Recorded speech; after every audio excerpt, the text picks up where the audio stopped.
Hi guys, welcome back to a new episode of How to Log In. Today in this video, I'm going to show you how you can update your Bitcoin application. Keep watching the video till the end.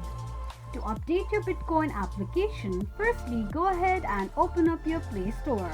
On the search box at the top, type in bitcoin.com or Bitcoin and make a search. You're going to see the search results displayed on the screen. Tap on Update option right next to the application to begin the updating process. While updating an application, make sure that you are connected to a strong internet. Once the application is updated, tap on Open button to launch the application. Open the application and that is how you will be able to update your Bitcoin wallet application quickly and easily just in few steps.